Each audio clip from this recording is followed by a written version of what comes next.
buddy. Look at this. I dressed up nice for you. I figured if it was just us, maybe I'd put on my best and look good for you. Happy August. Is that a thing people say? I don't know. Maybe it's a thing we need to start saying. Hey, man, happy August. People say happy Monday. Happy Monday, dude. What's up, bro? Happy Thursday. You know what I mean? Happy August? I don't know. I always feel like I always associate August with being like disgusting and hot and humid, because like growing up in Massachusetts, summer in August is just like humid and like you couldn't hide from the heat. And we didn't have like central AC in our house. There was like one air conditioner, and then like there'd be like an old air conditioner left in the basement, and then you would just go down there and be like, I think I could get this thing to work, not knowing how to fix anything. You'd be like, maybe it just works now. I don't know why, but for me, that philosophy, I've lived by that philosophy. I don't know if that's like something from my mom or something from like, yeah, just every now and then you just try something again. Like, I think one of the greatest things that people do that I just want to know how that became a thing. You know when like your dome light would be out in your car, or your TV didn't come in clear, or your AC wasn't working? When did it get to a point where people were like, you know what you should do? Bang on it. People are like, what? Yeah, just bang on it. That's how people used to do stuff. Like, hey, like when your dome light would be out and you hit it and then it would work. You're like, oh, there it is. Like at some point, people were like, hey, that's a good way to fix things. You just bang on it real quick. That was never a thing. Some guy or some lady, I was going to say chick, some chick along the way was like, I bet if you bang on that, it'll work. And someone was like, yeah, I'll fucking bang on that. Now, did it probably come from pure frustration? Like, God damn it. Yeah, it probably did. Either way, banging on it. But that was what it would be. It would be humid and gross and disgusting. And I do think for a while, like even that AC that like I scrapped out of the basement that was just down there, probably from the people who lived there before us, and I got it into my window and closed up every window in my room, probably blew hot air. But I didn't care. It was just air. And even as an adult now, I cannot sleep if I don't have some sort of like blanket or sheet on me. And I remember like one summer it being so hot and gross and there was no AC, and I just like laid and I had to have a sheet on me, but it was so disgusting at night. Like it's very rare even at night. Like in Massachusetts, it's so gross that you can't get through it. But there were like a couple nights you're like, nah, I'm never going to make it through this night. I'm never going to fall asleep unless something happens. And that's what I was able to do. I was like, all right, fuck it. You're just going to sleep.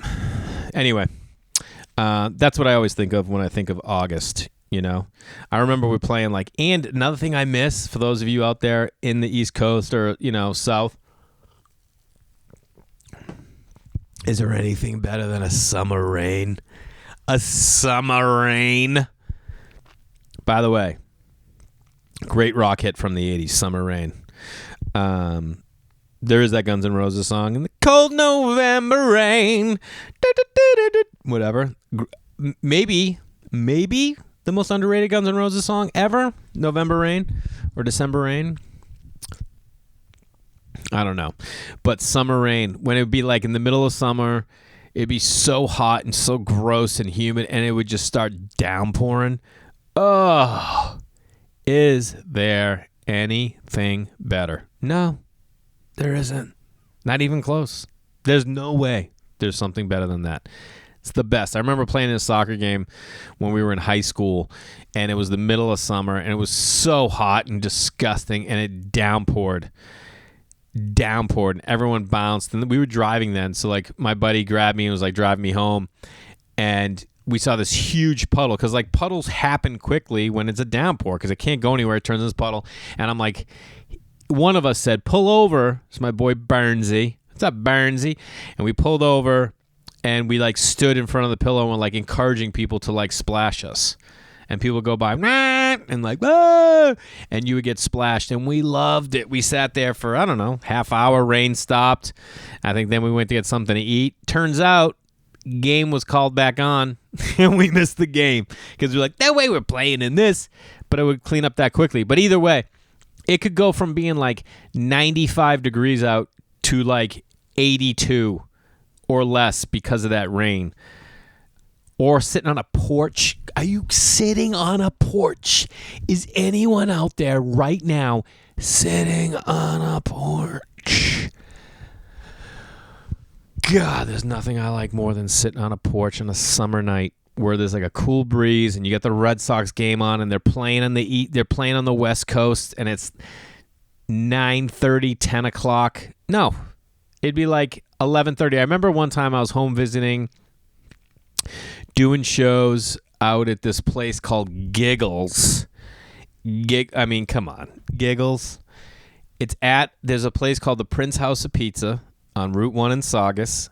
And literally, guys, I'm not joking, they have a leaning tower of pizza. Not pizza, pizza. And it's out there, and it's just like this big place, and they have this side room, and that's where they have this comedy club, Giggles. And I was home doing shows. I'll tell you a great story about that room. But I'm back home doing shows, and I would get done with my show, and I was just there 2 nights, and I went to this sub shop in my town. It's another thing that's not big in California, or at least where I live. There's no sub shops.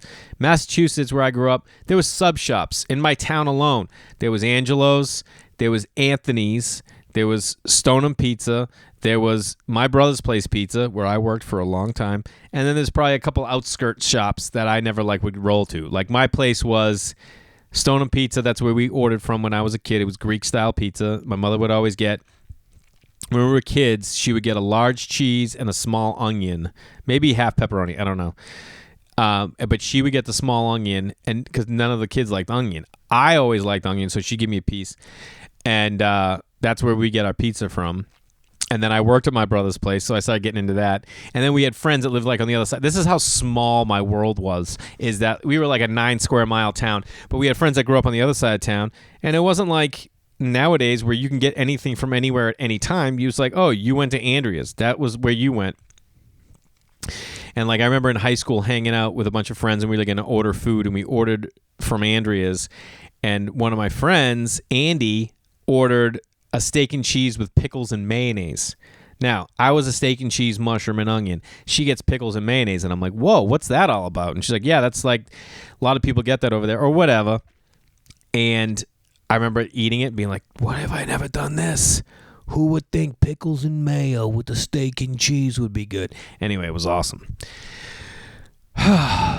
So I get done with the show. I grab a sub over at Andrea's because they were the only thing open. What'd I get? I got a steak and cheese, pickles, mayo, bag of chips, Coke. Got to my mom's. She's asleep. Go out to the porch. Screened in, big screen and porch. She never had that when I was a kid. That wasn't a thing. But all of a sudden, everyone's out of the house. Not all of a sudden. It was like 15 years after everyone was out of the house when she could afford to get a porch. She got this awesome porch. And I remember sitting out there watching the Red Sox play in Oakland. And I got home at like 11:30. And it was like the 4th inning. And I'm like, oh, anything better? Anything. Cool breeze. It may have been raining a little bit. Sitting outside in the rain. This is what I don't understand about people. By the way, before I go on, thank you for the feedback on doing these solo eps. What do you think about the solo eps, guys? You love them? I like doing this. I like just sitting here and chatting with you guys. So a couple for the show, jaylarsоncomedy.com, Jay Larson Comedy, and social media, Instagram, Facebook, Twitter. I've been posting a lot of videos on Instagram from my special and from my half hour, and I got a bunch of other ones coming. If you like them, share them. Tag friends. It helps a ton. You have no idea. By you just commenting and tagging a couple friends that are going to like it, it just helps. Or sending it to friends or reposting it or sharing it on social media like Facebook. It just means a ton. And the same goes for this, the podcast. It's on YouTube. If you love it, please comment on YouTube. Please post it on your Facebook page. It means a ton and it helps so much. So I appreciate anyone who's out there sharing it or commenting. And you guys have been really supportive about doing these one-ons. One-ons? Oh, you got her in a one-on. What does that even mean? I don't know. Send me questions. Send me things you want to talk about. I wrote down a bunch. I'm not going to be like, I can't tag everyone every time. So you're going to have to keep an ear out for when something you asked. And I'm going to try and, I don't want to just be a question and answer podcast. That's not something I want to do. What I'm going to try and do is take the questions you ask, turn them into stories from my past or things I've been thinking about, and then try to answer your question within that. So basically, I'm just like looking for things that you want to hear people talk about, you want to hear me talk about. I think you know some of the staples things I'm going to talk about. I'm going to talk about the way I interact with people. That's something that if you listen to the Shane Torres episode, you realize that's something I love to do. I love to chat with people. I feel like you grow when you talk to people. That's something I'm always going to do. Like recently, I got into an altercation with a guy because I didn't like how he went through an intersection, so I tailgated him till it turned into a heated escalation. I mean, aren't all escalations heated, I guess? And is escalation a word? That's something I don't know. I really don't know if escalation is a word. Maybe think about it. And now it's a new joke that I do on stage. So you got to come out and see me live. Where, Jay? Can you see me live? I wasn't even going to do this. Middle of August, I'm in middle of this month, my Lord. I'm going to be in Naples, Florida at on Marco Island. I think that's like the 15th, 16th, 17th, somewhere in there. Just go look. If you live there, go to the website. You're going to have to get tickets anyway. Then I'm going to be up at Rooster Teeth Feathers in Sunnyvale, California. That's the first weekend of September. Go check that out. In November, I'm going to be in Hartford, Connecticut, and then Laugh Boston. 2 different weekends. Great shows all across the board. Please come out to that. In December, I'll be out at Vermont Comedy Club in Vermont. And then New Year's Eve, I'll be at Helium in Portland. So some great opportunities for you guys to come see me. And again, and this is the last of the... I got one more thing. If you live somewhere, like people hit me up when I post things. When are you coming to Chicago? When are you coming to Raleigh, North Carolina? When are you coming back to San Francisco? Do me a favor. If there's a club in your town that you go to comedy, call, email. Hey, why is Jay Larson not at the club?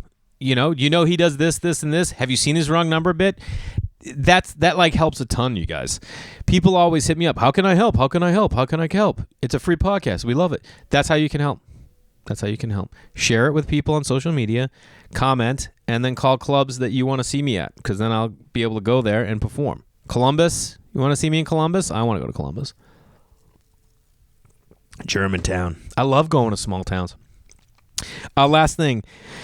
I got that axe up over there, which I love, but I needed something for like cutting wood for fires, and I've said 100 times, I want to start camping. Someone hit me up and asked, like, when is it too young to take the kids camping? I'm not a camper.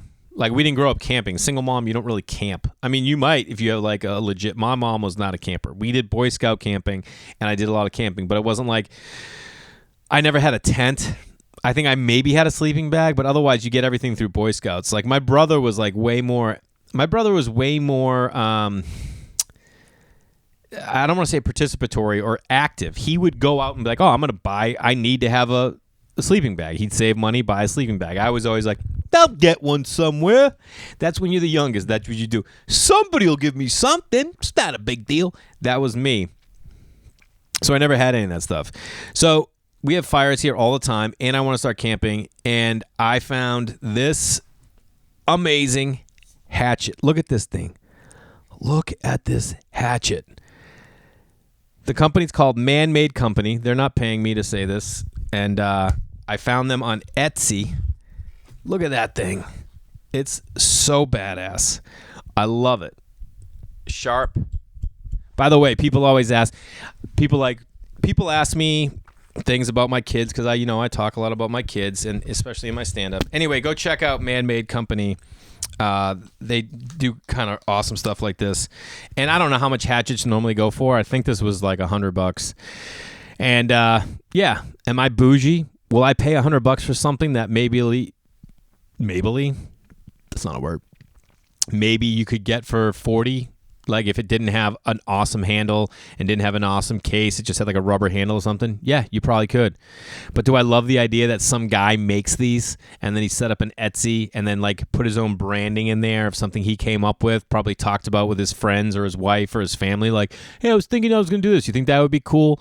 And test it out with friends and said, do you like these little brass things, or should I just go and like talk to people and made something and now put it out there? It feels awesome right there.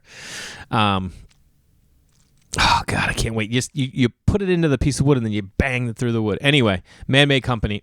I like anything that's made, like some dude started with that in his backyard or some guy in his garage or some lady. I bought my chop saw from a woman who used to make like frames. So she like, little pieces of wood, she'd make frames. And I'm like, oh, man, if you've ever framed anything in your life, you know how damn expensive it is to go frame. So for a woman to be out there, I'm like, I'm going to start making frames, and you could do it by just having a chop saw. I'm like, yeah, I want to buy that frame way more than I want to buy from fucking Aaron Brothers, right? Is that the place? But Aaron Brothers is so easy, Jay. I get it. Anyway, if you listen to the first solo, I bounce around. Back to August and summers. This is something I realized the other night. I did this great show at Hot Tub. It's the Virgil in Los Angeles. If you're ever there, go check it out. And when they introduce you, they ask you like a weird question, and they introduce everybody with the same like answer to their weird question. And they ask like, what is the most, like, what have you bought for yourself that you're most proud of or you like love the most? And I buy a ton of stuff, like I like old stuff and, I bought these, but they're not something that I think about as like, oh, I love that thing. And then I was like, oh, because that's not something you ever ask yourself. Like, hey, what do you really love? You don't really think about that until someone asks you, which is why you should interact with people more, because then you challenge people to think and then to know themselves. So I was like, you know what? I sit on my hammock almost every single day. When I had this, I used to have a shed that I built, my friend designed, and I built it with one of my buddies from Colorado. What's up, Phil?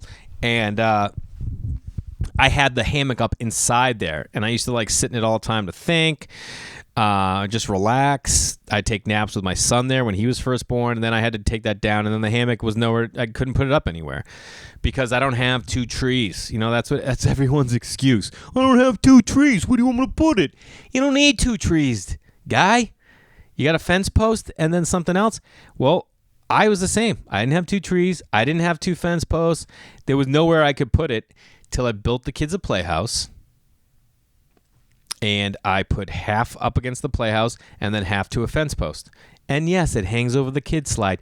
And yes, if they slide down, they're going to get decapitated because they're going to hit me in the hammock. So duck. Like we had friends over, my wife's like, are you going to leave the hammock up? And I'm like, yeah, I'm going to leave the hammock up. And she's like, no, you're not, Jay. Someone's going to get hurt going down that slide. So we took the hammock down. And then when it got later in the day, I put it back up. And guess what the kids love doing? They love sliding underneath me. Anyway, what I'm saying is, if you have a porch and you're not sitting on it, if you have a hammock and you're not finding a place to put it up, I can't stand you. If you have a home and you have $700 that you can spend on something and you don't put in an outdoor shower, that's all it's going to cost. I got an estimate, $500 to do the piping, and then you build the thing. Build a wall around it. If I could, trust me, I still might build one. If you could shower outdoors every day and you're not, I don't even want to talk to you. If you have a hammock and it's not up and you're not sitting in it every day, if you have a hammock up and it's like got spiders on it because no one's ever sitting in it, I don't want to talk to you. And if you have a porch and you're not, you know what I can't stand?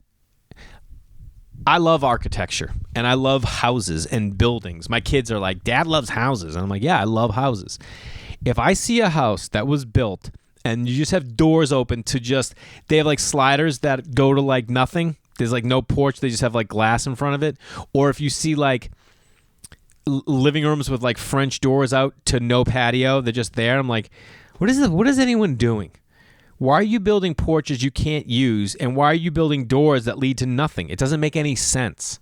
Like, I don't know. For me, I want to be outdoors more than I want to be inside. So if I can lay in a hammock and sway, that's what I'm going to do. If I can sit in a porch with screened in, no mosquitoes, I will be out there every single day until the last day of fall, until it's like too cold. And even then, I love being outside when it's cold. It's like one of my favorite things in the world. You want to be outside, it's cold out, you got to bundle up. Like people say, well, you go for walks with your kids because you live in LA. No, I would be going for walks with my kids in the snow. There's nothing better than getting out there and just walking. Walk around the block. Maybe a 10-minute walk. A 10-minute walk's better than a no-minute walk. By the way, that's a book of poems I'm working on. It's called The No-Minute Walk. That sounds like some esoteric idea. Oh, the no-minute walk. Whatever. Someone asked me what I've been... Oh, back to the camping thing. Someone mentioned, like, when's it your two kids are too young to camp? I don't think ever. I wish I'm not a camping guy, and I can't speak for camping because I'm not camping. I want to camp. Do I want to go? Here's the questions. Do I want to go buy all brand new gear? No, I don't. Have I looked into where you can buy used gear? Yes, I have. Is it far from me? Kinda. Is that a big deal? No. Do I want to go there? No. I just don't. 2. That was 5, so this would be 6. 6. I want to camp, but you know what I want? I'm always like an ideal situation guy. I always want the ideal situation. I don't want to just go do something to do something. I want the ideal situation. I don't want to just go camp where you pull your truck in off cement and you're like, oh, this is where you camp right here, and there's 5 guys over there that are drinking and screaming all night until 2 in the morning when you're there with your kids. No.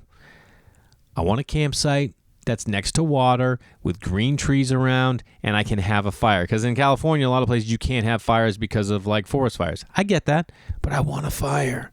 I got to go up. You know what I mean? Got to go to the mountain somewhere. So I'm looking into it. I have a lot of steps to go. But if you're a camper and you have young kids, any age, I mean, if you're going tents, like nylon tents, I don't know. Is there still a part of me that's like, maybe a bear is going to eat your face off? Yeah, of course. That's kind of like the beauty of, like, that's kind of like the thrill of camping. You love being out amongst nature. At the same time, you're like, I'm kind of rolling the dice here. You know what I mean? It's like walking home late at night. You're like, fucking who knows what'll happen. Let's just do it, because every now and then you're like, well, if I die tonight, I die tonight. I don't know if that's true. I mean, for people. But for me, part of the idea of like camping is the excitement of it. The idea that you don't know what's out there, that anything could happen. Maybe it'll rain. I remember like camping as a kid and we got in a thunderstorm. We had to hike home. I loved it. What I'm saying is, if you have young kids and you're a camper, go camp. I think that's the best thing about summertime too, is like, now if you don't live in a place that you can camp all year, like here in California, like you can do so many things, or in Florida or in the South, in Texas, parts of Texas, you know, New Mexico, Arizona, whatever, you guys know where the places are. If you live like where summer just happens, that's when you take advantage, you know.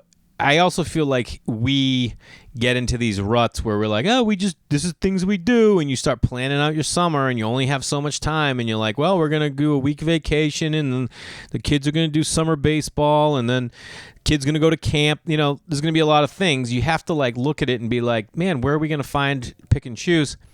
And that's why I feel like even if your kids are in school, pull them out of school a couple days. Like, yeah, we're going to go camp. We put so much emphasis on school, and I think school is 100% important, and my kids are going to do it, but I also hope that my kids are going to do it. Now, you know what? I've decided they don't need to. But I've also decided that if there are going to be cool life experiences that I can give to my kids, that means they're going to have to bounce from school, and I'm not talking about like Disneyland. I'm talking about like, you know, go hiking the Appalachian Trail and it's going to interfere with school, or go to some, you know, I don't know, whatever. And Disneyland. If people want to go to Disneyland, go to Disneyland.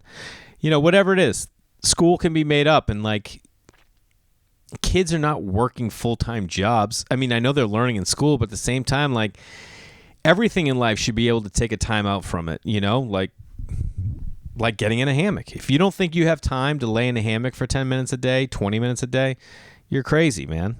Of course you can. Whatever. That's enough of that. You guys don't need to hear that from me, do you? Let's see what we got. Camp with kids. As you guys know, I cook a lot. You know, at home, and I love it. It takes my mind off things. People ask me, like, how do you work quick? I think you got to, like, clean as you go. Here's the deal with cooking I think that anyone can take into consideration. 1, do more of it. 2, if you don't think you can do it, you 100% can do it. Get a recipe, and I don't care where. Go to a restaurant, eat a dish, and be like, I like that.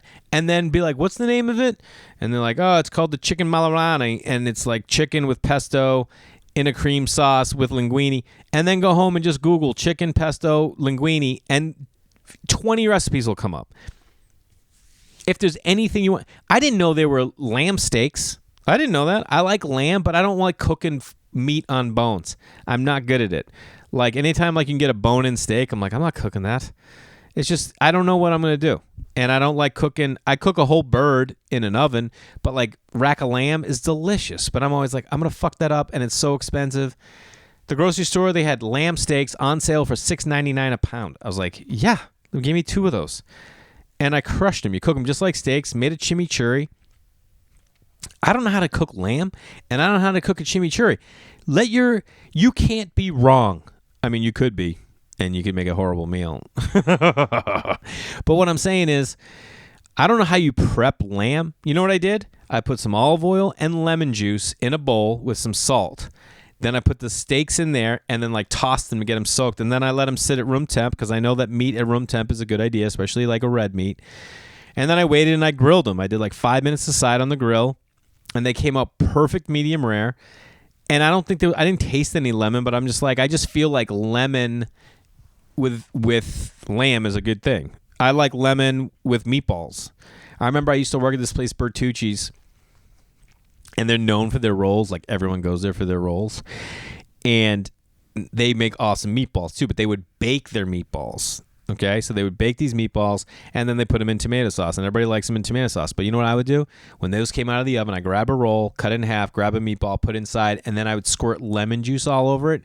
I don't know. There was something about that combination I loved. It's also why I just love lemon, you know. My favorite restaurant in New York, Little Frankie's, they make this spaghetti limone. It's spaghetti, lemon juice, butter, and Parmesan cheese. That's it. And it's unbelievable. So anyway, when I made my chimichurri, I found a recipe that has lemon zest in it. Zest is like super underrated. And you're like, I don't even know how to use zest. Neither do I. Here's the deal. No one knows how to do anything until you just do it. Who gives a fuck? Just do it. Now, maybe not experiment with like filet mignons that are $26 a pound, but like I'll go and say, what's a good steak? Let me tell you this. One time I go to a Whole Foods, right? And I'm with my daughter. She didn't want to sit through a movie that we took the kids to, so I said to my wife, you just chill with our son. I'll just go grocery shopping. Which, because you're like, who wants to grocery shop when you can see a movie? Anytime alone, one-on-one with my kids is amazing. It's amazing. I like going grocery shopping if they're coming with me. I like going for coffee if they're coming with me. I could go to the DMV. That might not be as fun because they got to do something. But like, I just love being around them. So grocery shopping is so much fun. You talk the whole time. You connect. You interact. Anyway, we go grocery shopping, and I said to the guy, I'm like, hey man, what's a good piece of steak for me and the kids? Something, you know. And the guy goes, well, filet mignon's good. And I go, I literally looked around like, I go, yeah, no shit, dude. Filet mignon's always good. I'm talking about the kids. And he goes, what about the New York? I go, what are you trying to upsell me, dude? I'm not buying filet for a 3-year-old. That's just not going to happen. Tell me something like a sirloin. You know what I mean? I think sirloin, when I asked this guy at another grocery store, that has a butcher, I was like, tell me a good cut of meat, you know, that's tender, because I like a soft meat. You like good steak. Nobody wants a bad steak. And he's like, the sirloin's like ranked 4. I think it goes like filet, ribeye, New York, sirloin. And I was like, all right, it's a decent price. So this lamb was $6.99 a pound. I'm like, that's amazing. Anyway, get a decent steak and experiment. Try some things. See what works. Look a couple things up online. That's all I do. I don't know anything about cooking. I just like learn. I'm like, I want a chimichurri. Every time I have one somewhere, I love it. And then you start realizing certain tastes. And I found one that had lemon zest in it, and I made it. And people ask me how I cook quick, because here's another deal. people judge. I don't know if they're judging me or like that I make 4 different meals for my kid, like family. Like my wife and I will eat the same thing, and then I make my son and daughter different mains sometimes, and then the sides are the same. And I don't have a problem with it. I'm like, what am I going to do? Do I want to be the guy whose kid like can put paprika on shit and like, oh, I like this. Like, yeah, you want some kid with an elevated palate? Sure. Am I going to dedicate my life to making sure? No, I don't have the time. My son eats salmon, fish sticks, broccoli, carrots, tomatoes. That's good. He won't eat cheeseburgers. What am I going to do? Be like, no, you're eating cheeseburgers. No. He eats steak. He doesn't like pasta really. I'm not going to force it on him. And she won't eat quesadillas. He won't eat. I'm not going to just be like, no, you're going to eat it. Some nights we eat all the same stuff. Steak, salmon, chicken. That's all the same. But I'm just like, am I going to try lamb with them? No. I probably could have, to be honest with you. Either way, if you want to cook, just cook. And a part of the whole reason I do this solo podcast is because there's things that I believe that I think people should implement into their life more. Get outside. Cook. Do things on your own. Don't use your phone. Turn on the radio. Listen to the radio. You know how fun it is sometimes to just listen to radio? You know what I've been obsessed with? We have, everyone has different cable packages. Spectrum cable is what I have. And when you turn it on, it goes right to the Spectrum. They have, their own channel, and it's all local news. It's like portfolios on downtown LA and Craftsman and Echo Park and all this stuff. And it's so... it's like everything growing up was for me, Because even to this day, little towns or smaller towns, every city has local news, and they do local stories. And anyway, I love it. And that's something that you should check out, especially if you want to cook. That didn't make any sense. Someone asked me what I've been reading. Who's reading? I have books over here. I'll tell you what I've read and haven't read. Haven't read this. Dude, you know what this... Sometimes I just buy books because I love old books. How to Play Baseball Better Than You Did Last Season. What? I don't know. Haven't read it. Golf Architecture. I just had to have it. This book right here. That's a book I would recommend. Both of these. I've read both of them. Tragedy Plus Time by Adam Caton Holland. Awesome, awesome comedian. Amazing, amazing memoir. The Drama King, Carl DiGregorio. Awesome comedian. Awesome, awesome memoir. If you're looking for a book, pick up either of those. Carl's is about his upbringing in Jersey and his love for music and Bruce Springsteen and anything classic around New Jersey and acting. That was all about going to acting school and drama school and how he changed and developed. And then Tragedy Plus Time is Adam's story about his comedian in Denver and his sister who played a huge role in his life and how she was connected. Anyway, great book. Shelters, Shacks, and Shanties. What's up, guys? Haven't read it. Cape Cod Moderns about architecture in Massachusetts during mid-century. It's unbelievable. It's got pictures. A lot of people like pictures, but a lot of in-depth stuff. This is a magazine about baking that my grandfather was in. No one cares about this stuff. Anyway, I've just been reading a screenplay book because I'm trying to write a new movie, and I've been reading Emerson's Self-Reliance. This is what I love. Go watch old George Carlin and see that everything he was talking about 40 years ago is relevant today. And it's the same with reading that Self-Reliance by Ralph Waldo Emerson. You're like, holy shit, this is crazy how everything he was talking about back in was it the 1800s, early 1800s is relevant today. You're like, wow, learning how to be yourself, late 1800s, learning how to be yourself and believing in something inside you. There was just something in there that just hit me that I'm like, wow. And it was the idea that if you believe something is good for you, you also have the commitment and confidence to believe that it's good for all men and women. It's not like a man thing, but anyway, I love it. I love Ralph Waldo Emerson because I used to love Henry David Thoreau. I'm from Massachusetts, so these people kind of you feel like there's something kind of ingrained in you or are a part of you. And I always feel like Emerson just kind of always has a back seat to Thoreau, just kind of like Ginsberg has a back seat to Kerouac, Sorry. Someone asked me if I floss. Let me tell you something. take care of your goddamn fucking teeth. If you're not taking care of you're just dumb. I'm telling you. And you know how I know? Because I'm dumb. I'm dumb as shit. Here's the deal. As a kid, my uncle, who was a hockey player, was my dentist. Okay? We didn't have a lot of money. I don't even know if he was charging us. All I know is any cavity I had as a kid never got Novocaine, and I didn't get put under. You went straight up. Do you hear me? Straight up. I can't even tell you. I can just remember sitting in his office. Oh, my God. I mean, this is why I had an aversion to the dentist for so long. Sitting in his office, and I can't remember the drilling out of the cavity. What I can remember is the spraying of cold water and cold air to clean it before it was like prepped, and having to hold my head still while the rest of my body was squirming, and I would be crying. And he was just like, how's everything going at school? And I just thinking like, this is the worst pain. And it's like in your head, there's just nothing great about the dentist.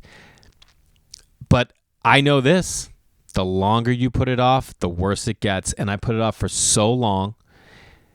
And it got to a point where I had 2 root canals, a crown, 4 cavities, your gum lines. Like there's like different numbers for whatever, how like deep your gum line is, a 5, a 4, or 3 or whatever. And I was like, all 5s. They're like, your gums are in bad shape. Are you flossing? And I'm like, no, I'm not flossing. No one's flossing. Who do you think is flossing? That's what you want to say to them. Like, you think anyone's flossing? No one's flossing. You think anyone made us floss as a kid? No one was like, you got to floss. Nobody. Brush your teeth? Yeah. Because all anyone cared about is aesthetics. That's it. Nobody wanted to smell your breath. And that's what everyone thought it was. You can't smell. When the fact of the matter is, my wife told me, some hygienist told her one time, if you have to either floss or brush, you floss. Brushing is great because you got to get rid of that plaque, but floss is where it's at. So, and my advice, which is what my dental hygienist told me, don't even look at it like you have to floss every day. You don't have to floss every day. Start with like 2 to 3 times a week, try to floss and get into it.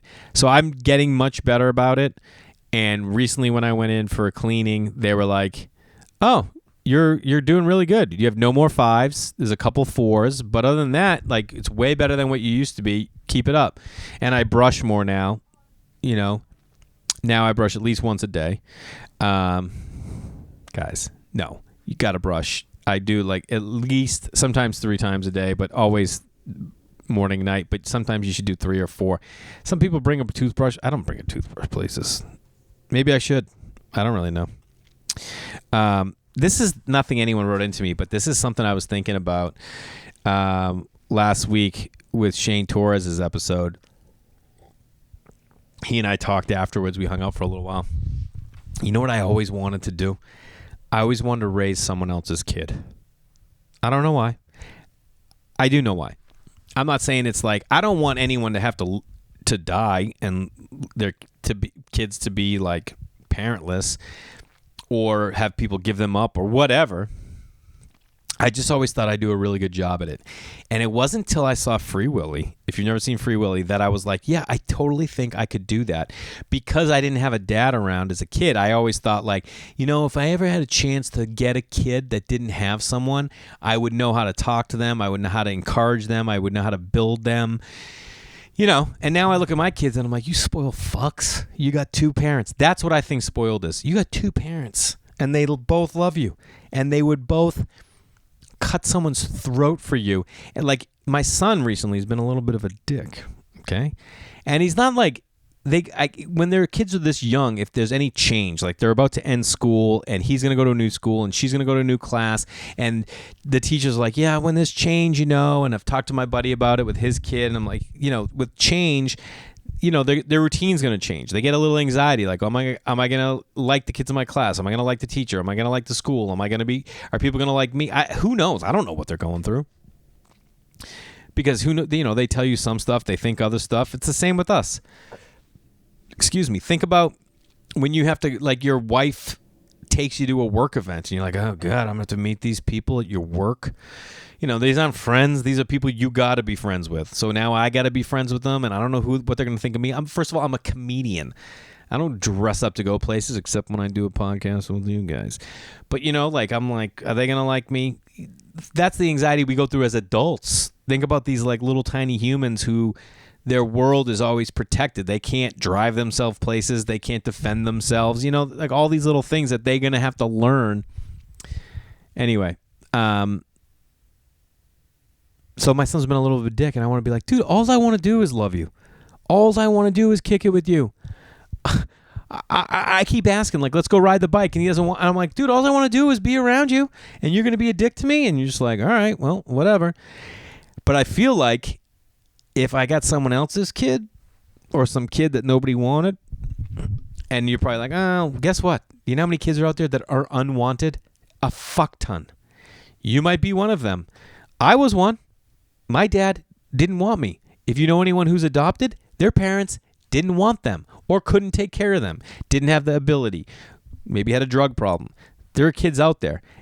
And I remember, like, there was a foster home in my neighborhood as a kid, and we would be on the bus. And I remember one time, one of the girls from the foster home, it turned into this, like, I don't know who was picking on who, but she was like, oh, you guys grew up with a silver spoon in your mouth. And we were nobody had a silver spoon. And, like, I stood up and said something. But even then, I was like, oh, she's just hurting. She's hurting because she doesn't have anything.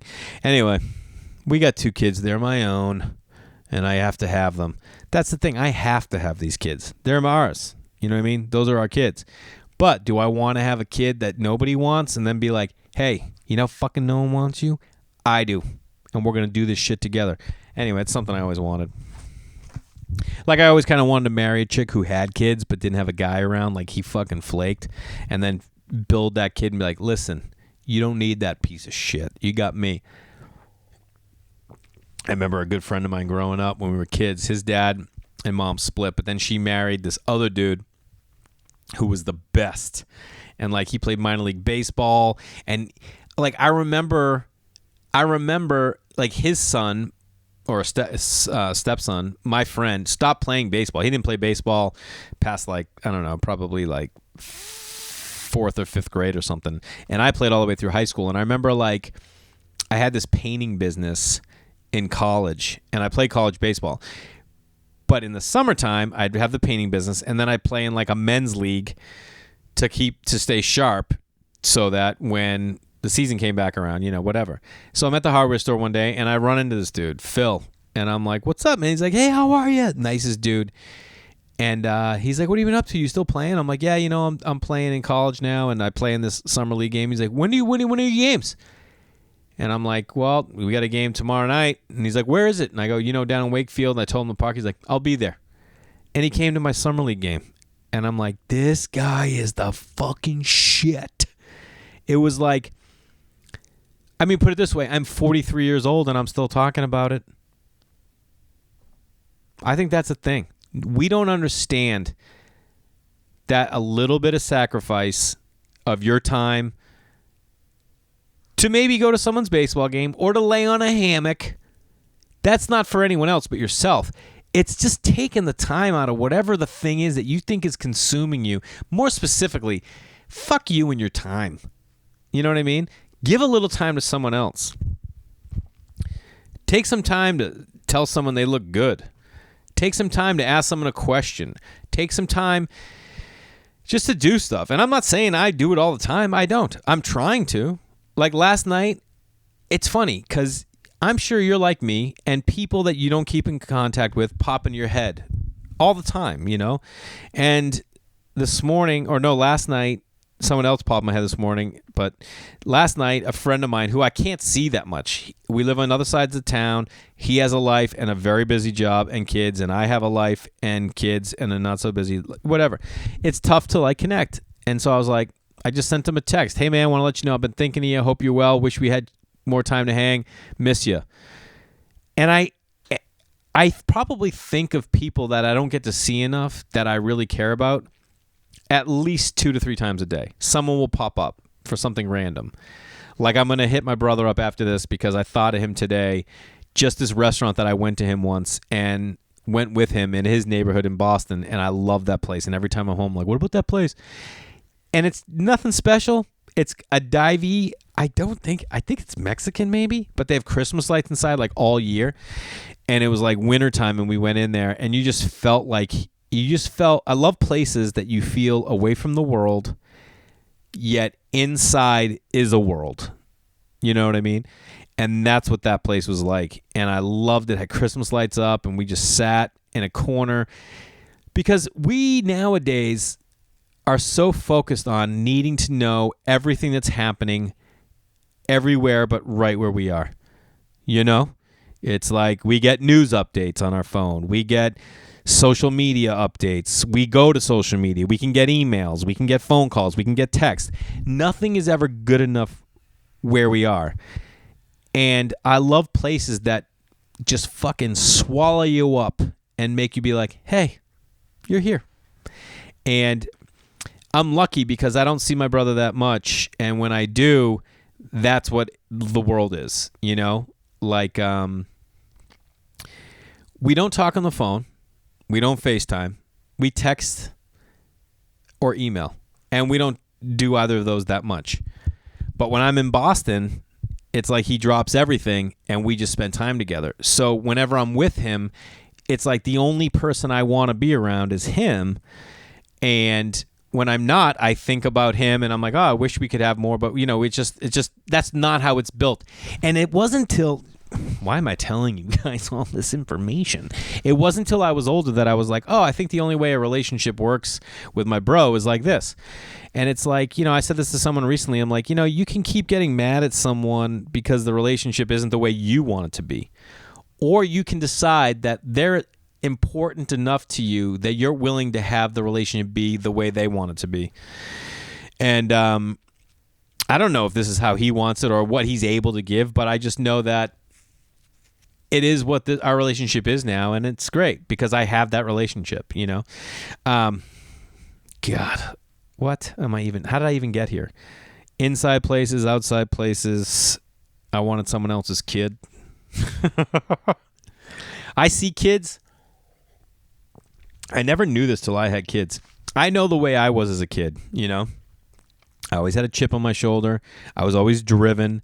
I always loved to work hard. I always loved it. I remember, like, I loved baseball games when it was, like, 94 degrees. The ball travels further, one. But there was something I loved about sweating like crazy and getting dirty and, like, diving for a ball or, like, I just loved it. I loved, like, doing work out in the yard at my house and getting dirty and getting banged up because it's like, I don't know. I just loved it, especially, like, physical stuff. Again, now I forgot what that was. This is going to happen a lot. I ramble, so I can't remember stuff. Either way, that's how I was as a kid. And I would see, like, other friends' dads, and they would see that in me, and I would be like, oh, okay. You know, yeah. They would just, I think they, you know, saw it. So I just assumed my son was going to be like me. And I assumed, like, I could just, like, oh, yeah, we're going to do this. He's going to want to grind it at baseball and grind at golf and grind at learn how to ride a bike. And it's just, that's not who he is. It's just not who he is. And I never wanted to be a dad that pushed stuff because I saw that with other people. I didn't have it, but I saw it with other people, and it just didn't always end up well. So I was just like, I'm just not going to be that dad. And now, like, he's turning around with certain stuff. And my daughter, on the other hand, she, like, loves dance. And I'll be like, hey, let's do some dance moves. And she's like, yep, and goes right to it. So I guess the whole point of that run was don't put expectations on relationships. Take your time. Here's a great sports analogy. Roger Federer, what I heard when he would be in tournaments is he would take the first set to learn his opponent. And he would usually win, but he would learn their moves and their weaknesses. He would take the second set to take advantage of those weaknesses and that those, like, he'd be like, oh, this guy's backhand's weak or he's not doing this. I can drop shot on him, whatever. And he'd win that set. And then he would take the third set to just fuck around and try some shit. Like, oh, you know, this new drop shot I was working on, let me try it out on this guy because clearly I got him. And it's like the same with relationships, you know? Like, recently my son's been a dick. Is this what it all comes back to? This is what it all comes back to. He's been a dick. And I kept trying to like connect and be like, hey, let's go do this. Let's try this. And he'd just be a dick. And I was just like, finally, I was just like, just back off. Whatever. Just let him go be a dick. Just don't be a part of it. You know what I mean? My relationship with him doesn't end tomorrow. You know, I don't need to have him like loving the fact that I love on him right now. So I backed off. And I had to leave first show that night. And then he just like wanted to come outside and wanted me to throw him up in the air and do these different things. And like I saw it change. I saw him because like when he's being a dick, you just see this like different look on his face. He's looking at you different. He's paying attention different. And I just was like, all right, I'm leaving. And he'd like follow me outside and you saw his face change. And it was like, no, I want you, Dad. And then it was just different. And it was awesome. And I guess you just got to give people space sometimes and respect what the relationship they need to have. Because there's going to be relationships where you're the one who decides how it goes, and there's going to be ones where they decide how it goes. There's nothing you can do about it. Was that cool? I thought that was pretty cool stuff. Someone asked how I got The Invitation. That's a movie I did. If you've never seen it or heard of it, it's called The Invitation. Karin Kusama directed it. Really fucking awesome movie. That I was really, really, really, really, really, really, really lucky to be a part of because everyone in it was like super, super, super, super, super talented. Unlike Rory Scovel, who's calling me right now, or Scovell. Why don't I take it? Hello? Hey. I'm recording a podcast solo, so you're on it now. Gonna try to play tomorrow? What, that's all you're going to give the listeners? 6 a.m.? Yeah, I told you I want to play tomorrow 6 a.m. Tomorrow 6 a.m. I set it up. You'll be there? No sleeping in? No sleeping in, guy. You gonna make it? Yeah, I'll make it. Alright, I'm gonna set it up. Bye. That's Roy Scovell. We golf. I'm golf obsessed. So is Rory. Actually, someone asked me, what's the worst golf shot I've ever made? That's you, Logan. I've had so many bad golf shots. I will tell you the worst golf shot I've ever seen. In my home course was this little tiny 9-hole course. When I say home course, that was the course I played as a kid. 9 holes, 1 par 5, 3 par 3s. Is that right? It went 4, 4, 4, 3, 4, 5, 4, 3, 4. 2 par 3s, 1 par 5, the rest par 4s. Called Unicorn Golf Course, Stoneham, Massachusetts. Which, by the way, every golf course in Los Angeles is fenced in. You can't get into it. Unicorn, you could walk right on it. And me and my buddy Joe Alberta, one time, we were like, I was home visiting, and we went to smoke a joint at like 1 in the morning. And we walked out onto one of the tee boxes in the middle of the golf course and just walked out there. And we're sitting on this bench smoking a joint. And all of a sudden, we just hear, shing! Like somebody had unsheathed a sword and was going to kill us. And he jumped on my lap. I'm not kidding, like a cartoon. Jumped and lifted and landed on my lap, and I screamed like a little girl. And I'm not saying that like some kind of like, you're fucking, you, what are you, a little girl? No, it sounded like, ah! Like a little girl. And we heard we didn't know what it was. It came out of like the woods. And then all of a sudden we just heard, and it was the sprinkler head going, shing. And anyway, I said, get off my lap, you little bitch. And he said, you're the one who screamed like a little bitch.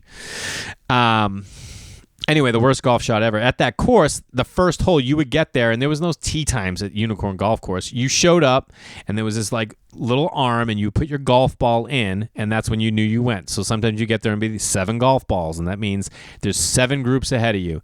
You go in, be like, yeah, Larson, there's going to be 4 of us. Like, all right, go put your ball in, put the ball in. Now you knew when you were going.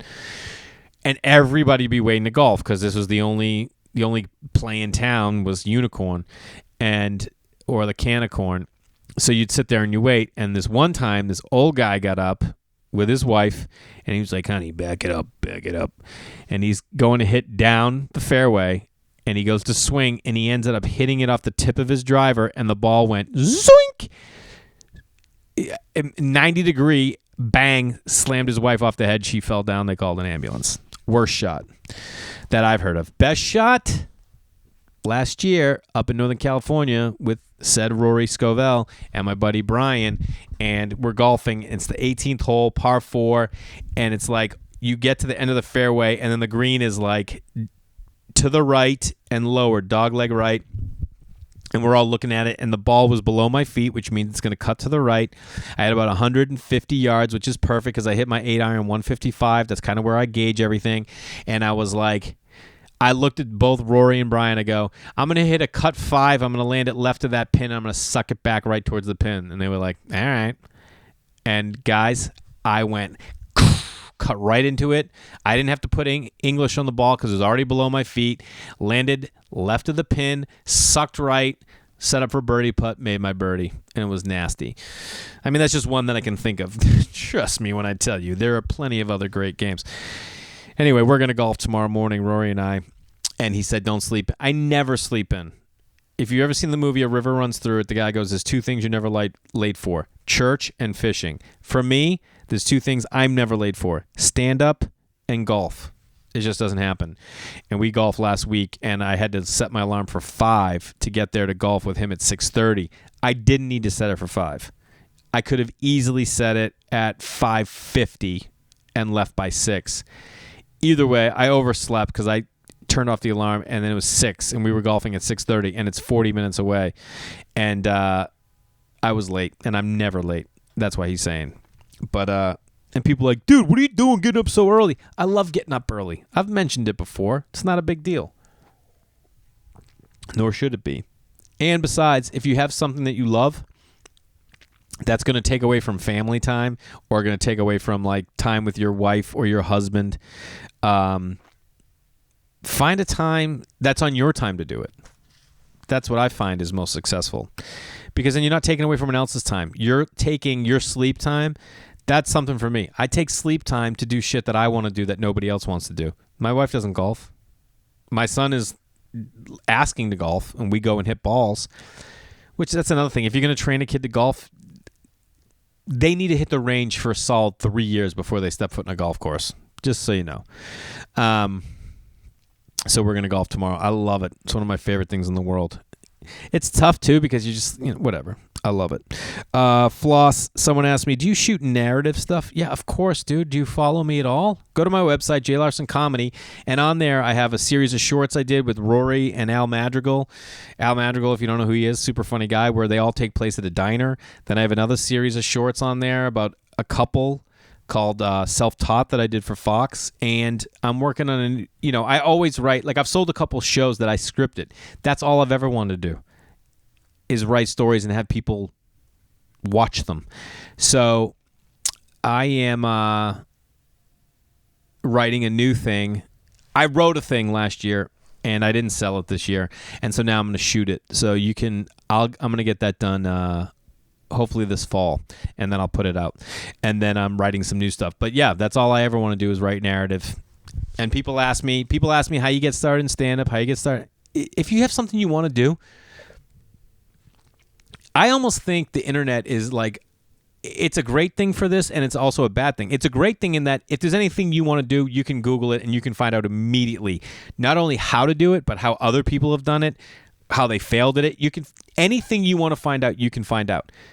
Where I think that's a negative is, for someone like me, when there wasn't the internet, you had to really want something to do it. You couldn't just be like, oh, look it up and see if I like it.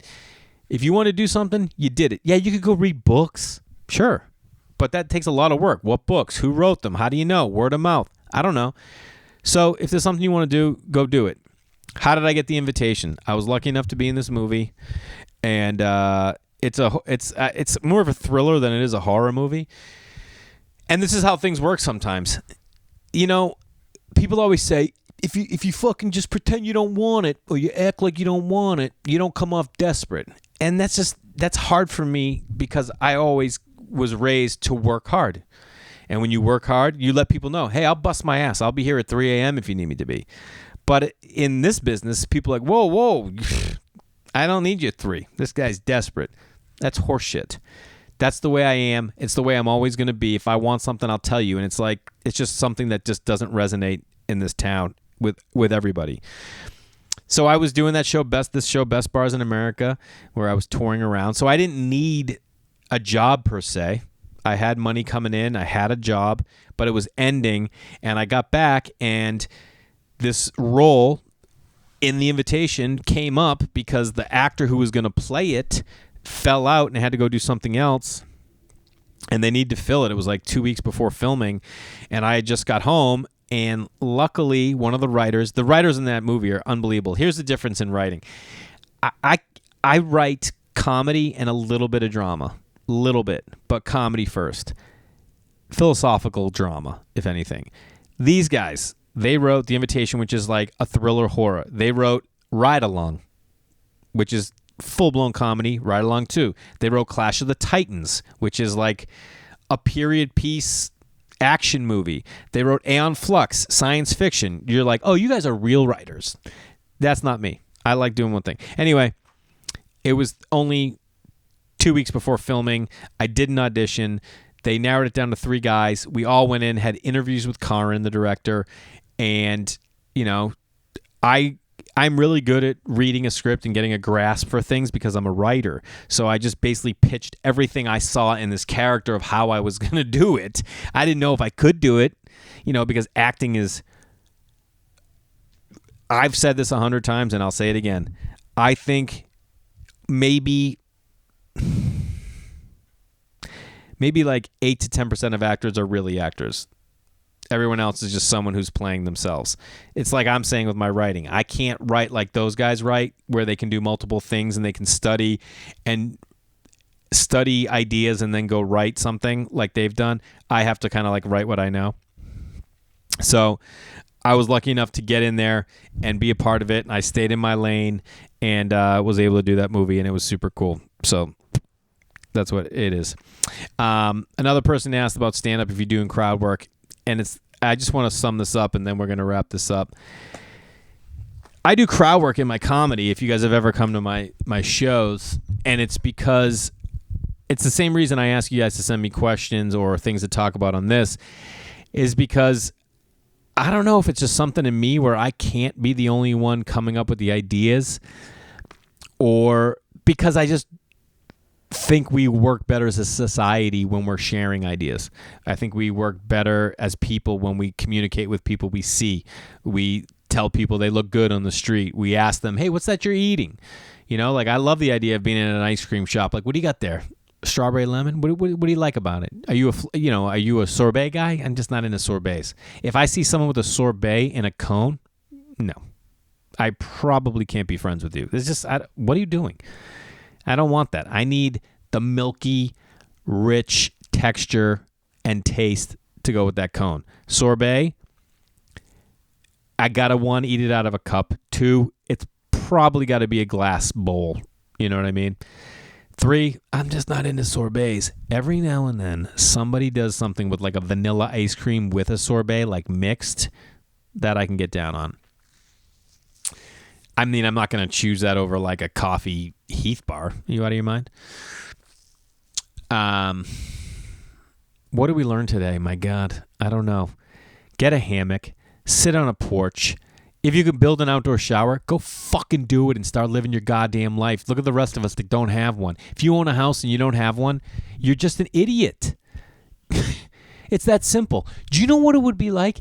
And get up early. Get up early. This is what your life should be. Get up early. Let's say 6. 5:45? 6? 5:45, 6 o'clock. Go outside and take a shower. Okay? With the birds chirping. A little breeze happening. Plant ivy around your shower so it grows up. Wood, brown wood that ages. Have a little shelf for your shit. Dude, you don't want shelf for your shit? Have the towel out there, dry off, and then sit for a little while outside. Then go inside, chill out. Go to work, do whatever you got to do. When you come home that day, sit in the hammock. Sit in the hammock for 15 minutes. Hell, get dressed, then go sit in the hammock before you even start your day. This is the thing. We always think you got to relax after you do work. That's a backwards philosophy. You need to relax to have the ability to do work. Not in all cases. I love you guys. I love being able to sit here with you and chat. I wish you were right here chatting back, but you can't. Hit me up on Instagram, Facebook, mainly Instagram, or holidaybakeryproductions@gmail.com. Please reach out. Bring up things that I'm not talking about because I want to explore other stuff, and I will go explore it, and I'll give you an opinion on it. Let's grow together. Let's be a family. Share this. Share it with people you love that you think will dig it. Let's build a community. I love you.